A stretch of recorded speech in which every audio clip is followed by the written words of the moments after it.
Ça va? C'est bon? Tout va bien, merci. Ok. Alors, vous avez une série de 3 verres de vin, numérotés de 1, 2 et 3, Très bien. juste ici. On vous demandera de déguster ces 3 verres de Saint-Julien, sur le millésime 2017, et les replacer en face de chaque bouteille. Pour ça, vous avez 2 minutes. C'est parti.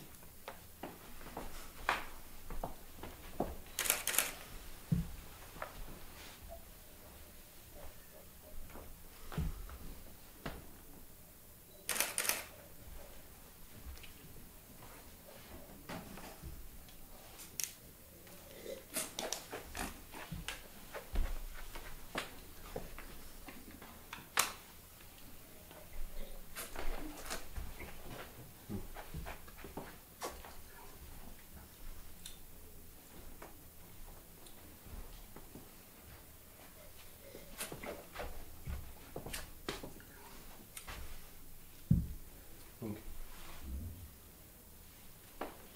verre numéro 3, Château Bechevel. Verre numéro 2,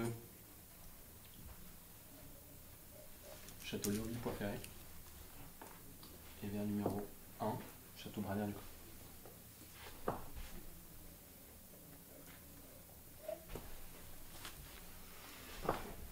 C'est bon? Très bien. Deuxième série, numérotée A, B et C. Vous remarquerez qu'il s'agit des seconds vins, des premiers vins que vous avez goûtés juste avant, Oui. sur le même millésime.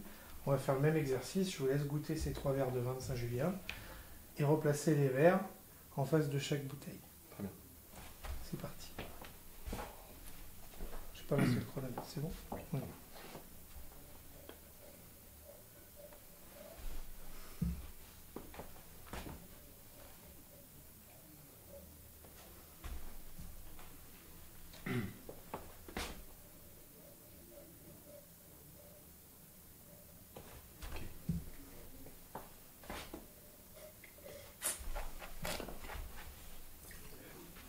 Verre numéro B, Luc.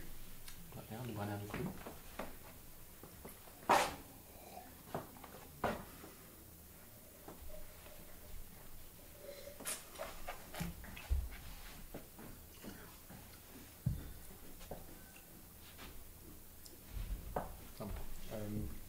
Pavillon de Léoville.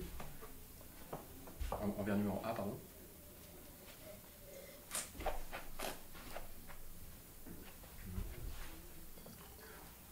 Et c'est l'Amiral de Bechevel.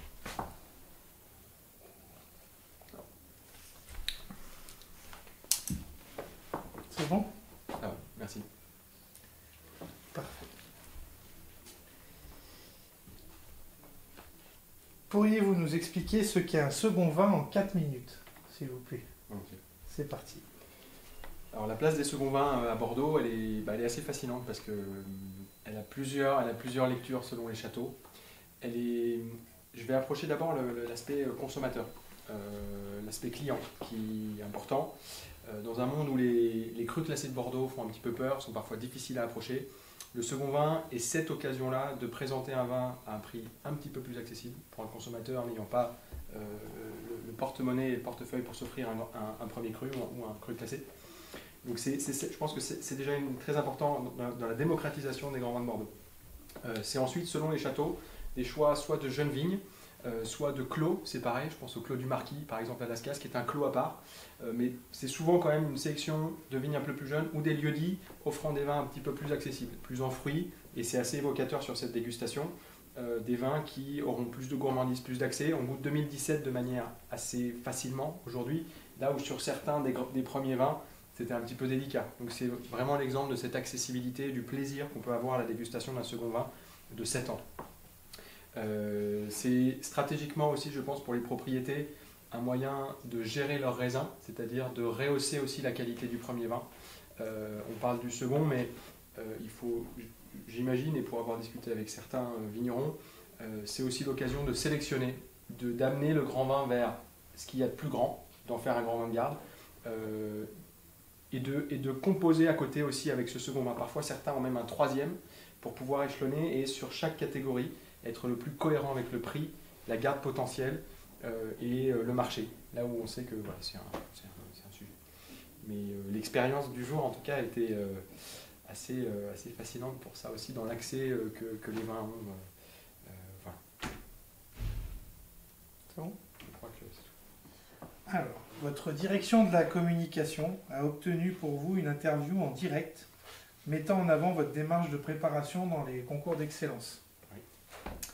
Soyez souriant mais pondéré pour garder de l'allure.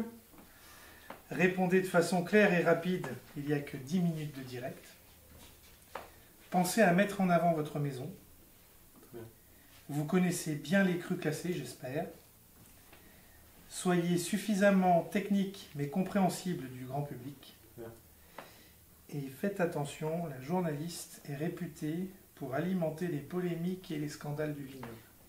Parfait. Alors, vous êtes candidat au concours du meilleur sommelier de France. Oui. Oui. Pourquoi vous êtes engagé dans cette aventure? Pour une raison principale qui est celle du besoin de se remettre en question, de s'exposer et de n'avoir aucune excuse pour ne pas travailler. Voilà, c'est aussi un moyen de rester dans la course quelque part. Voilà. D'accord. En dehors du concours, qu'est-ce qu'un employeur peut attendre d'un sommelier en termes de compétences et de valeurs? Alors, dans les compétences, c'est celui qui doit assurer la pérennité de la cave en termes de gestion financière, c'est-à-dire celui qui achète, qui construit, qui pérennise. Donc c'est une des vocations importantes. C'est celui qui est suffisamment humain, j'espère, pour amener son discours à table et savoir exprimer de la technique au travers d'un caractère très humain, faire plaisir à ses convives, leur proposer les bons vins et puis aussi avoir du leadership et emmener une équipe de sommellerie vers cette quête d'excellence, de gestion de cave et de vin. Alors, vous venez de passer l'épreuve sur les seconds vins. Oui. Est-ce que vous pouvez m'expliquer en 1 minute ce que c'est qu'un second vin? Alors un second vin, c'est une cuvée qui est associée à un château.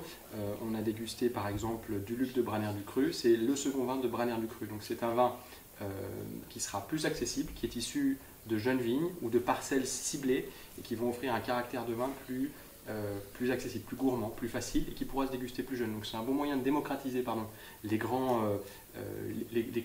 classés de Bordeaux et de les proposer aussi à une clientèle qui n'a pas forcément le même pouvoir d'achat qu'une personne pouvant s'offrir un cru classé de Bordeaux. Alors, on dit qu'il y a un désamour des vins de Bordeaux auprès des jeunes sommeliers. Oui. C'est un peu has-been, les vins de Bordeaux. Non, alors je suis assez...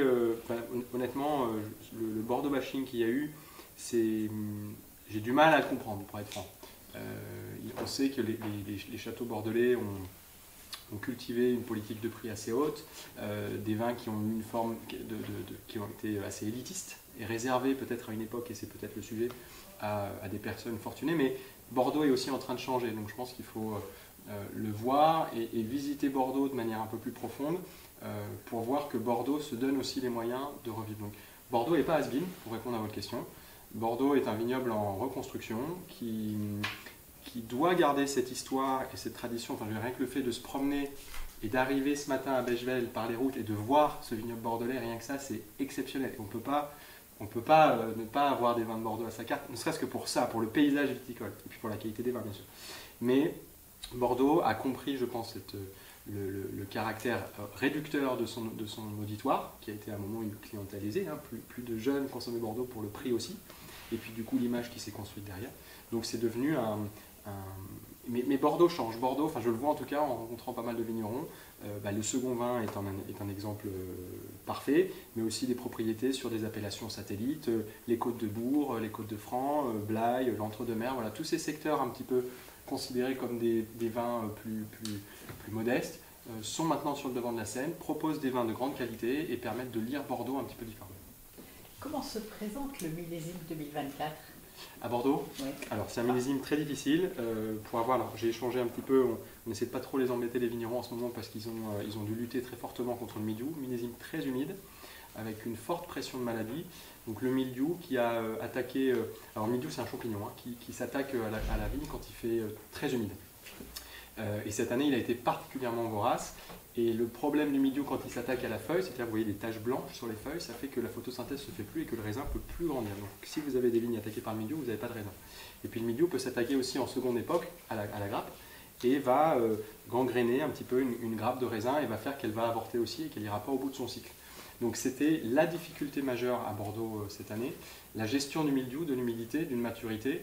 Alors le résultat dans la vigne aujourd'hui, et je me suis promené un petit peu ce matin pour voir justement, parce qu'on entendait beaucoup de choses, on lisait beaucoup de choses, on discutait un peu, c'est quand même qu'il y a du raisin. Donc ce sera un millésime qui aura demandé beaucoup d'énergie, je pense aux vignerons, pour tenir la cadence, tenir face au mildiou, face à ce champignon, avec des traitements, il faut utiliser le mot, je pense qu'il n'y a pas de solution miracle. Quand il y a du mildiou, il faut du cuivre, enfin voilà, il y a des choses qu'il faut dire. Et voilà, et donc du coup, la vigne, le millésime, mais pour autant, de ces millésimes un petit peu plus difficiles, sortent souvent aussi des grands mains. Ça me fait penser à peut-être des millésimes comme 2020, qui était un millésime assez compliqué quand même sur le papier, même si solaire et que globalement la finalité est belle, mais qui sort comme un grand vin. Donc on verra. C'est encore un peu tôt pour juger de la qualité du raisin, mais en tout cas c'est un millésime difficile pour les vignerons. Et si vous étiez un vin, c'est Oui. ma dernière question, vous seriez quel vin? Un vin de Bordeaux? Non. Un vin de manière générale? Oui. C'est une question inattendue. Si j'étais un vin, bah, je vais vous citer. Que vais-je vous citer? Si j'étais un vin, je serais j'ai une profonde affection pour l'océan. Donc j'aurais envie de vous dire un Irouléguy blanc. Voilà. C'est des vins, c'est des terroirs alors qu'ils sont dans le Pays Basque, que je trouve fabuleux. Je pense à la famille Rieux-Pérouse parce qu'ils sont des vignerons hors pair et puis qui ont fait aussi pour l'image des Irouléguy. C'est des blancs qui sont généralement faits à base de mansingue, donc c'est un cépage qui est aromatique, qui est joyeux et qui a une forte influence quand même sur le terroir basque en donnant une forme de salinité. Je trouve que c'est des vins qui sont extrêmement vivifiants, assez peu présentés, parce que c'est une petite appellation aussi en taille, mais c'est un grand vignoble, je crois, qui mérite d'être mieux reconnu et puis qui est très dynamique. Il y a plein de vignerons qui se battent, là je pense à Vicente Indar, qui est un vigneron aussi hors pair de... Enfin voilà, c'est une appellation qui est dynamique et puis qui est joyeuse. J'aime bien le mot joyeux parce qu'il faut des vins joyeux aussi en ce moment, et c'est le cas d'Irouléguy, en blanc notamment. Merci. Vous travaillez dans quelle maison? À la Maison Pic, à Valence. D'accord. Merci beaucoup. Et j'ai pas trop parlé de la Maison Pic, mais on a plein de très belles choses à la Maison Pic, notamment Irouléguy, j'en ai pas parlé. Non, voilà, et Bordeaux est représenté à la Maison Pic, j'en ai pas parlé, excusez-moi, mais la chef Anne-Sophie Pic est une chef extrêmement ouverte, qui a une curiosité dans sa cuisine et qui se répercute sur le vin.